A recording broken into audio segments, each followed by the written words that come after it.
Hi, and congratulations on your 2021 Nissan Versa SR. This is a great little vehicle, tons of features in it for what you're getting. Gas mileage is amazing, and it's a lot of fun to drive. But let's go back through and refresh your memory on what you got with this absolutely beautiful vehicle. Okay, starting here on the infotainment system, we have a 7-inch touchscreen display. It is full touchscreen. We've got, for our audio sources, AM, FM, satellite, which is free for the first 3 months. After that, if you don't want it, don't do anything. If you do, just give them a call and subscribe to it. USB, which we have located down here below. You can plug in your phone, any type of device, or a thumb drive full of music and stream music from there.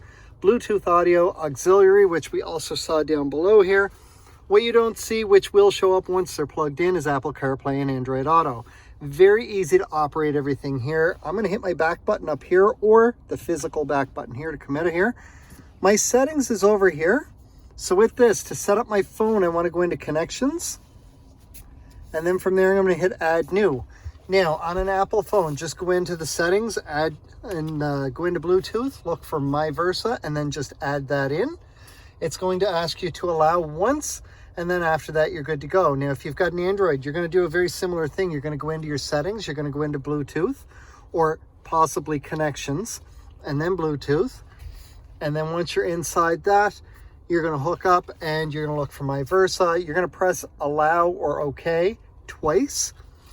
And then from there, if you have a lock screen on your phone, you're going to back out. You're going to go down to the security settings. And within the security settings, you're looking for Smart Lock. And then once you go into Smart Lock, you're going to add a trusted device and you're going to add My Versa. If you don't do this and you have a lock screen on your phone, it is going to kick you back out of it, at which point you need to try and figure out how to get back in. The fastest way to keep your phone connected is by adding it into the Smart Lock. Also, once you get home, connect your vehicle to your home Wi-Fi. You can see there's lots of different connections showing up here. Once you get home, connect your home Wi-Fi, and that way anytime there is a system software update, it will automatically pull it in through this screen here. Now we're going to go back, and right on the settings screen in the spring or in the fall when you need to change your clock ahead or back. So if I look right now, the clock on this is about 2 minutes off. So we're going to go in, and then we're going to set clock manually. Now the date is wrong on this, and we're just going to set everything. God love the gloves with COVID, as it's making it difficult to get some of these set. However, there we go. Now, as I mentioned, the clock is off by a couple of minutes here. So what I'm going to do is I'm going to set this ahead to 12 and p.m. It's as simple as that. And in the spring or fall, when you need to go ahead or go back 1 hour, you just got to hit the plus or minus on either side. Once it's done, press the back button a couple times. It'll get you right back here. And once more it takes us out. We can see our clock is updated here, but it's also updated over here as well. Down below, we have our climate control. Now right away, we've got our heated seats right here on either side of the digital climate control. With our digital climate control, find a temperature that you're comfortable with, set it for auto, and you'll never have to worry about it again. If I manually adjust where my airflow is going to go, you can see auto turned off. My fan speed jumps back to the previous setting. The same thing will happen if I adjust my fan speed, auto turns off. This is why we typically recommend find a temperature that you like, set it for auto, and don't worry about it. It will get you up or down to that temperature as fast as possible. We've got a push button ignition with this. Now a little bit later, we're going to go over what to do with your key should the key fob be getting low on your battery. Next up, we're going to have a look at the steering wheel and the driver assist display. We're going to start here with the steering wheel, and we've got a D-shaped sport wheel, and as you can see, it is a leather wrapped wheel. Really nice to hold, nice feel on the hands. Over on the right side of our steering wheel, we've got our Bluetooth hands-free. So this button here is going to answer or hang up a call. This button is going to allow me to make an outbound call or access the voice recognition system on my phone, depending on the type of phone that I have. For instance, I press and hold on this with my phone connected, which is an iPhone, will access Siri and then give me full functionality through Siri. My cruise control is operated with this button here. This turns it on, which we'll see up top there. And then from there, I can set, resume, cancel, increase my speed or decrease my speed. On the left side of my wheel, I have my volume for my radio, so I can easily access this. Right into interview mode. Before we get to the idea of anonymity. Makes it really easy. These two buttons here are going to go through my presets. So as I press these, we'll see over here, it goes through my presets on the screen. However, rather than trying to watch over on the screen there, if we watch up on the display up top here as I go from left to right, we'll see that it goes through the different presets and I can monitor everything on my screen, therefore keeping my eyes forward onto the road. My OK button with the arrows around it is right there, which is going to control my screens, and we see a back button right here, which we'll see in a moment as we go into one of the screens. This screen is your home screen. It is your digital tachometer along with your distance to empty on your gas. Now, something to keep in mind down below here, this is my gas gauge, and we can see I'm almost down to a half a tank. When this is full, the gray bar is going to be full all the way across to the 1. That does not mean that you're almost empty. The red line there is for when the gray bar gets down to that, it will trigger your gas tank alert, your low gas alert, to let you know that it's time to go put some gas in your vehicle. When the gray bar is full, your number up here is going to be much higher as well. That's just letting you know that you've got a full tank of gas. Our next screen over to the right is our radio info. Now from this screen here, I have total control of everything to do with my audio from the push of a thumb right here. So we've already seen how we can increase or decrease the volume. We can go through our presets, which on this screen will show me the information. But from this screen here, pressing the OK button will change the source of my audio. So now I'm over to satellite, and then Bluetooth, auxiliary, AM, and back to FM. If you have anything in the USB drive or Apple CarPlay or Android Auto are connected, those become options as well. Next screen to the right is my average fuel economy. And if we go down a screen, I'll see a little bit more of a history on that. Our next screen over. Now we notice there's 4 dots showing here. This is a digital speedometer that I'm currently on, along with my radio info on the bottom of the screen here. If I press the down arrow, I get my trip computer. So this shows me average fuel economy, average speed, my trip odometer, and how long it's been running since it's been reset last. Next screen down shows me all my safety features. And we're going to come back to this screen in just a moment. One more down will show me my tire pressure. So once I start to drive, the tire pressure for each wheel will appear individually here. Whether you're on this screen or not, if you get a low tire, it is going to pop up and tell you low tire pressure. From there, when you go to anywhere that has an air pump, just take the air pump, go to the tire it says needs air, and start putting air in that particular tire. When it gets to the right pressure and you want to leave your vehicle either on or in the on position, when it gets to the right pressure, your horn is going to beep to tell you to stop. If you continue putting air in or went to the wrong tire, there is an upper limit that you'll hit. When you hit the upper limit, the horn's going to beep 3 times in a row. When this happens, you have 2 options. Either A, do the same thing to your other 3 tires so that you have the same pressure on all 4 tires and get even tread wear, or B, start releasing some of that air back out, and when you get back down to the proper pressure, the horn's going to beep 1 time to let you know you're good to stop. Now back up to our safety features. This vehicle is equipped with a lot of safety features, so we're going to go over them right quick. Every one of those safety features will give you some visual indicators on the screen here, which when I'm not on this screen, it moves it over here. But what we've noticed is you're going to be more focused on what's going on around you than you are on the screen itself. With that said, you have automatic emergency braking with forward collision warning. Your forward collision warning is something you will experience. I get it a couple times a week, depending on circumstances. For instance, if you're driving along and a car up ahead of you is pulling into a driveway or turning onto a side road, what you'll notice is as soon as it starts to make that turn and they're doing 10 or 15 kilometers an hour around the turn and you're doing 50 or 60 kilometers an hour approaching them, as soon as the radar in the front of the vehicle gets within range, it now picks up the fact that you're closing the gap really fast. It will beep at you inside the vehicle, and depending on how close you are, on the screen here in either yellow or red, depending on the distance, it's going to flash warning. Once they round that turn, everything shuts off, you're back to normal. The automatic emergency braking portion uses that forward collision warning. So the next stage in that would be if you're still closing that gap. The gas pedal is going to push back against your foot a little bit, although you're not going to feel it because your foot's going to be lifting to go to the brake.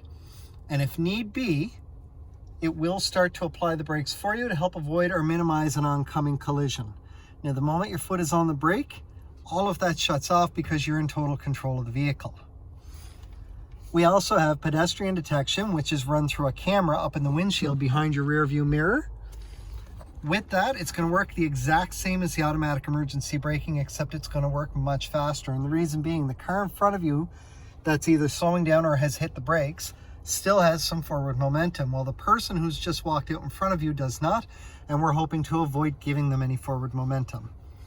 It's also going to, instead of starting to apply the brake, it will fully apply the brake for the pedestrian detection as well. Now we have lane departure warning, also run through that same camera. So with that, as you start to drift out of your lane, providing you are doing 60 kilometers an hour or faster, it's going to beep at you, and the wheel is going to vibrate as it's a haptic steering wheel, and whichever side of the vehicle you're drifting on, it will flash on that side of the vehicle. Our blind spot indicators are now located out on the mirrors, which are out here. So when there's a vehicle in your blind spot and you have it on each mirror, the indicator on that side is going to light up and stay lit up a dull orange as long as part of that vehicle is in your blind spot. Now, while that's lit up, if I signal, so for example, if my driver's side is lit up and I signal to go left, my blind spot indicator is going to be flashing. It's going to flash on here, and it's going to beep at me inside the vehicle to let me know, whoa, hold up, have a look over to my shoulder. There's something in my blind spot.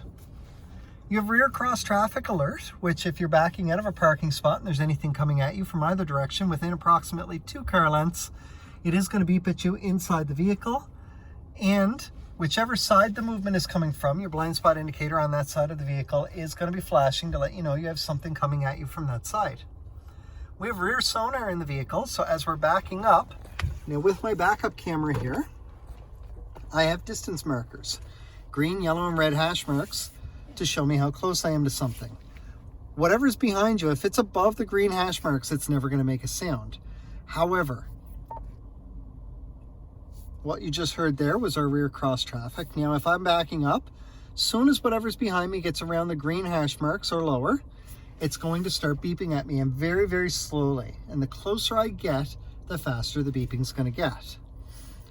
Now, once I get down close to these red hash marks, I'm going to get into a steady tone, and if I'm still backing up at that point, then the vehicle is going to fully apply the brakes for me with the rear emergency braking. So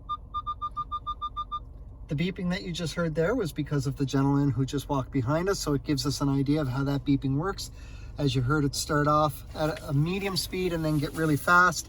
Had he been close enough, it would have went to a steady tone, and if I had started to back up, it would have fully applied the brakes because of how close he was and therefore stopping me before I hit him. With this vehicle as well, we've got auto headlights, which we're going to set right now, and with that you have high beam assist. High beam assist is when you flick your headlights into the on position for the high beams, and the headlights are set for auto. You will see a green bullet that's going to show up. Now I'm going to force this situation by covering the sensors for the lights. We should see our lights come on here. And if I push it forward, we'll see it go into the high beam assist position. So this turns off my fog lights, as we saw right there, because if I go back, my fog lights are on, go forward, and now they're off.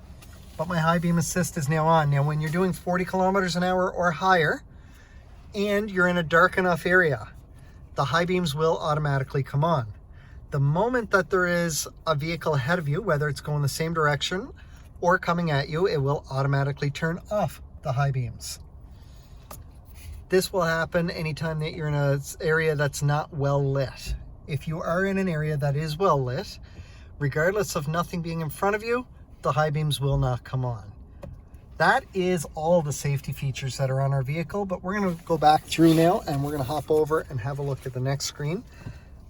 After we go back up and now over to our settings, there is a couple settings that I do like to change in here. first off, we want to go into driver assistance and make sure everything is turned on. So the lane departure warning is on. Blind spot indicators are on. Emergency brakes are on, front and rear. My parking aids. So the sonar and the rear cross traffic is on. Now you see with the sonar, I can go down and adjust the volume on that and the range for it, which is really nice. Driver attention alert. So this is a neat one. If you're driving along and you have to correct your steering a couple times, so a few times you got to pull yourself back into the center of the lane. After doing that upwards of a half a dozen times, you are going to have a coffee cup that pops up on the display here and says time for a break. What it's telling you is you might not be as alert as you were when you started driving, and it might be time to take a break. So we're going to back out of here. We're going to go into customize display, main menu. Our home screen is on, the drive computer, driving aids is on, tire pressures is on. Your coolant temperature, now I tend to turn this on. It's up to you whether or not you want to turn it on. And then we're back to the top. So we're going to exit out of here. And we're going to exit again and come down to vehicle settings. With this, we're going to come down to locking. And then auto door unlock. We can see it's set for ignition off. So Nissan vehicles by default will automatically unlock your doors for you when you turn the vehicle off. Most people prefer that the moment they shift into park that it unlocks the vehicle. So we're going to do that right now. And then we're going to back out. We're going to back out again and go down to wipers. And we're going to turn on speed dependent. Now something else here at the top of the screen is rear door alert. This is a safety feature from Nissan where if you have a small child, you may want to turn this on, or if you have an animal. Basically what happens here is when this is on, and I recommend setting for horn and alert, when the back door of your vehicle opens, it triggers this and it will pop up with a message on the screen that says rear door alert active. And then when you get where you're going and you turn the vehicle off, if you do not open those back doors within the first 15 to 30 seconds, your horn is going to start beeping at you. It'll beep 3 times in a row, then pause, then beep 3 times in a row. It's telling you that you forgot something in the back seat, whether it's your backpack, a purse, a child, a dog, your groceries, whatever the case may be, you have forgotten something back there. This only works by opening and closing the back door. For instance, if I'm sitting in the front seat and I turn around and put my lunch bag in the back, this is not active because I have not opened the back door. It's a great safety feature that Nissan started putting into a lot of our vehicles in 2018. We're going to back out of the vehicle settings and come down to maintenance, oil and filter. And again, with the 2021s, this is something new. We're going to go through and it's no longer 8,000. We are at 16,000 kilometers for your oil changes, although your regular maintenance should occur every 8,000 kilometers. Check your owner's manual. There are lots of things that are recommended to be checked at 8,000 kilometer intervals, but your oil and filter now only needs to be done every 16,000. We'll back out of there. Our clock is already good. The unit and language is fine for us here in Canada.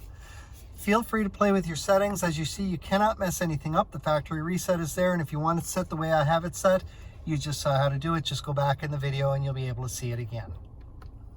And that takes us back to where we started. Couple last things to go over here. With the SR, we've got some really nice stitching and seating to go with the vehicle. Also, we have an added feature here where we have remote start. So this is really nice. With this, we've got our panic button, or find my car in a parking lot for a lot of people. We have our trunk release here, unlock, lock, and remote start. Now for the remote start, you're going to hit lock and then hold the top button for 5 seconds. From there, it will remote start your vehicle from up to 200 feet away. Once it's running, it will run for up to 10 minutes or until you engage the vehicle. To engage the vehicle, simply get in, put your foot on the brake, push the start button in, let go, the same as you would to start it. You can remote start your vehicle twice or once with an extension without ever getting in. And after that, you do have to physically get in, turn the vehicle on, and drive for a minimum of 1 kilometer to reset it. Now, to add an extension, simply hit the lock button, hold the top button for 5 seconds, the same thing that you did to start it, and it will add 10 minutes to the count from wherever you're at. So for example, if you've been running for 7 minutes and you do that, you're now going to run to the 17-minute mark.